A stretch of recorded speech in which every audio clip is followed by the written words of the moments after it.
Hello everyone, কেমন আছেন সবাই? আসসালামু আলাইকুম। এই মুহূর্তে আমার এই ভিডিওটি যে যেখান থেকে দেখছেন সবাইকে অসংখ্য ধন্যবাদ ভিডিওটি দেখার জন্য।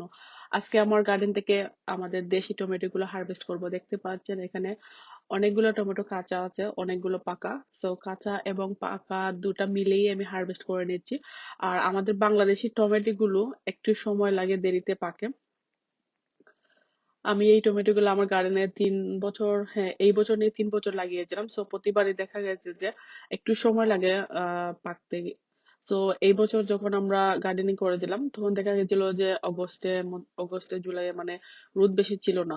আর এই গাছগুলো একটু লেটে আমি রোপণ করেছিলাম, সেজন্য আরো একটু লেট হয়েছে। তবে এই টমেটোটা আমাদের দেশে এখন তেমন বেশি একটা অ্যাভেলেবল হয় না, তো আমি এই বীজগুলো একজনের কাছ থেকে সংগ্রহ করেছিলাম। আর এই দেশি টমেটো গুলা রান্না করলে অনেক মজা হয়। আর এগুলা যখন পেকে যায় তখন একদম পাকার সাথে সাথে পরের দিনে দেখা যায় ফেটে যায়। আর ওগুলা কিন্তু খুবই বালু বালু টাইপের থাকে, লাইক একটু বাংরি যেভাবে থাকে আমাদের বাংরি গুলোর ভিতর, সো ঠিক এইভাবেই থাকে। আর খুব ভালো লাগে, একটু সময় লাগে এতটুকুই। আর আমি এখন কাঁচাগুলো পাকা সবটাই হারভেস্ট করব, যেহেতু আমি এই দুই ধরনের মিক্সড করে আমি আহ তরকারিও রান্না করা যায়। তারপরে আলু দিয়ে সবজি বানাইয়ে থাকি আমি প্রায় সময়।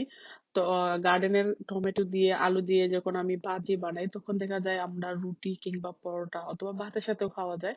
আমার খুবই ভালো লাগে এই টমেটো দিয়ে আলু দিয়ে ভাজি রান্না করলে। এটা একটু লেমন টাইপের হয়ে থাকে, আর সেজন্য আমার খুব ভালো লাগে।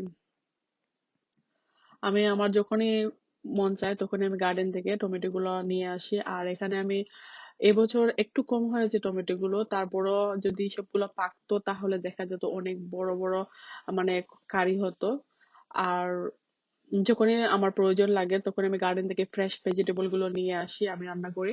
আর ভিডিও গুলো আমার 2-3 দিনের হারভেস্টের ভিডিও একসাথে আমি করেছি এটা। আর এখানে দেখতে পাচ্ছেন অনেকগুলা এগুলা পেকে গেছে, আর আরো 2 থেকে 3টা মতন টমেটো আমি বীজের জন্য রেখে দিয়েছি, ওটাও একদম পেকে লাল হয়ে গেছিল। আর যে দেখতে পাচ্ছেন গাছের মধ্যে, এই গাছগুলাতে প্রচুর টমেটো ধরেছিল। আর যখনই একটু মানে পুক্ত হয়ে যায় ঠিক তখনই যদি রোদ পায় না তখন দেখা যায় এগুলো কালো হয়ে যায়। তো কালো হলে এগুলো আর নেই না, গার্ডেনে থেকে যায়। তো প্রচুর টমেটো গুলো নষ্ট হয়ে গেছে রোদের জন্য।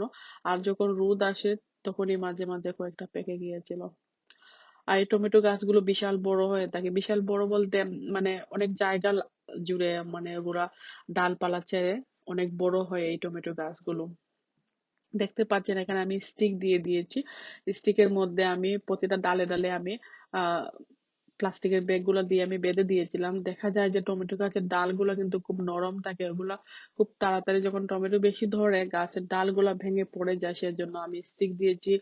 আর চেষ্টা করেছি ভালো করে বেঁধে দেওয়ার জন্য।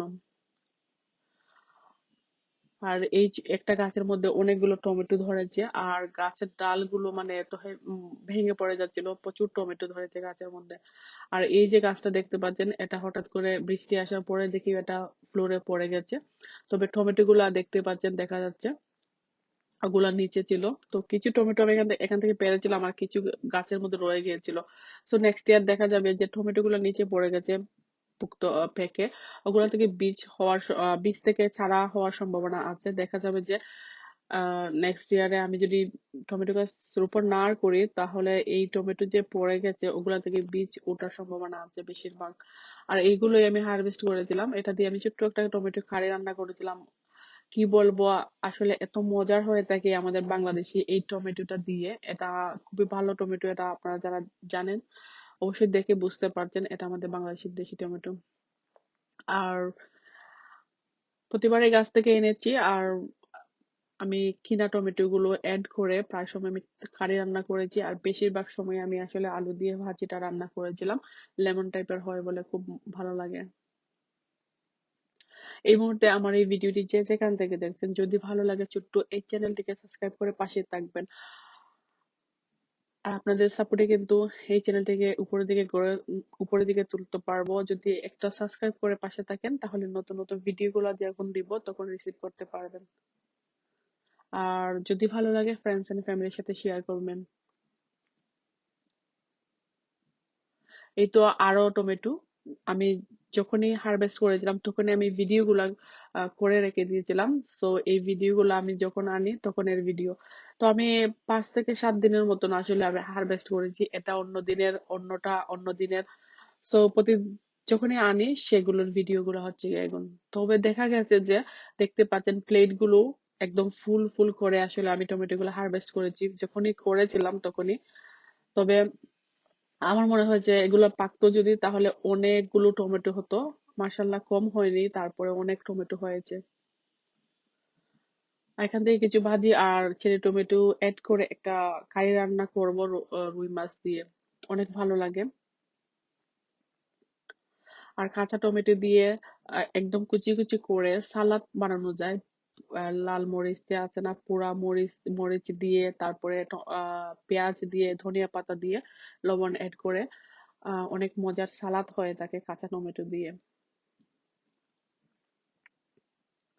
তো ওগুলো তো একদম 100% অর্গানিক, আমাদের গার্ডেনের ভেজিটেবল গুলো থাকে।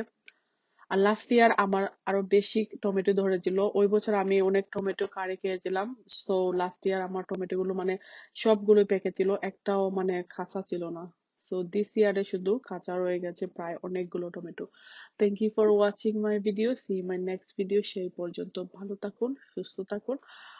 আমার চ্যানেলে চোখ রাখবেন, যখনই ভিডিও দিব নোটিফিকেশন পেয়ে যাবেন। সাবস্ক্রাইব করে পাশেই থাকবেন। আল্লাহ হাফেজ, বাই।